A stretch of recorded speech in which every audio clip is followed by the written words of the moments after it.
Assalamualaikum warahmatullahi wabarakatuh.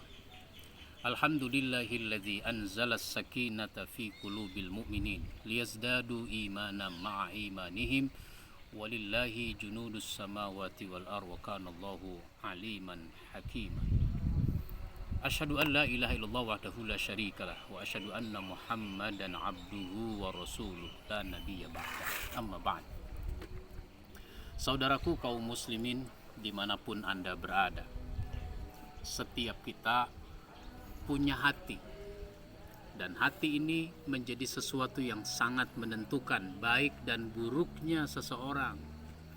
Rasulullah Shallallahu Alaihi Wasallam dalam hadis yang sahih menyebutkan, ala inna fil jasadi mudghah iza saluhat saluhal jasadu kulluh wa iza fasadat fasadal jasadu kulluh ala wahiyal qalb. Ketahuilah, pada diri seseorang, pada tubuh seseorang ada sepotong daging. Bila dia baik, baik orang itu. Tapi bila dia buruk, buruk orang itu. Nah, sepotong daging itu adalah hati. Kalau secara fisik, kata ulama, yang dimaksud adalah jantung kalau secara fisik. Maka sehat dan tidaknya seseorang secara fisik sangat tergantung pada kondisi jantungnya. Tapi secara rohani ini disebut dengan hati. Oleh karena itu, hati harus kita perlakukan dengan baik. Bagaimana memperlakukannya?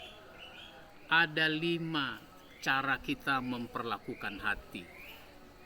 Tapi ini tidak kita bahas dalam satu episode ini. Insya Allah nanti kita sambung pada episode yang lain.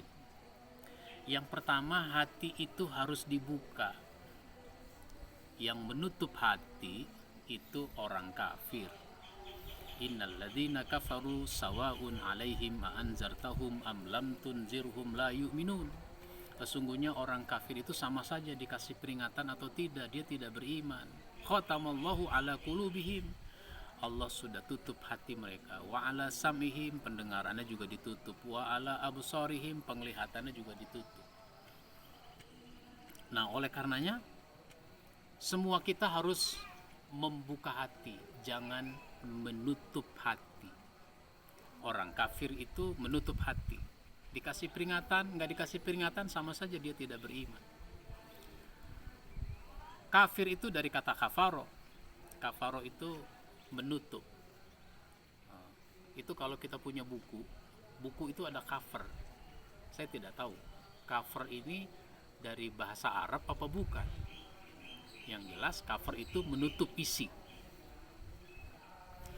Maka sekeras-kerasnya hati orang kafir, kalau mau dia buka sedikit saja hatinya, insya Allah itu hidayah masuk. Jadi kalau hidayah tidak masuk, itu bukan Allah nggak ngasih hidayah, bukan Allah nggak ngasih petunjuk, dianya yang menutup hati. Sama dengan udara segar ada di sekitar kita. Nah, tapi karena rumah itu ditutup, pintu ditutup, jendela ditutup, semua ditutup, akhirnya apa? Rumah itu tidak ada sirkulasi udara. Nah, begitu juga dengan hati. Kalau kita buka, petunjuk masuk. Kita ingat cerita Umar bin Khattab. Umar bin Khattab dulunya kafir. Dia begitu benci kepada Nabi Muhammad. Bahkan dia ingin membunuh Nabi Muhammad. Dan mau membunuh itu bukan cuma ngomong, tapi dia sudah keluar dari rumah membawa pedang yang paling tajam. Kemudian dia keluar dengan wajah yang garang. Tapi di tengah jalan dia ketemu kawannya. Umar, mau kemana? Seperti ada yang dicari. Aku mau cari Muhammad. Emang kenapa? Kalau ketemu bagaimana? Akan aku bunuh dia. Emang kenapa? Karena aku tidak suka dengan sebab dia terus menyebarkan ajaran Islam. Oh, kalau begitu sebabnya, mestinya yang engkau bunuh duluan itu bukannya Muhammad. Siapa? Adikmu. Emang kenapa? Karena adikmu sudah menjadi pengikut Muhammad. Yang benar, kalau nggak percaya datang aja ke rumahnya.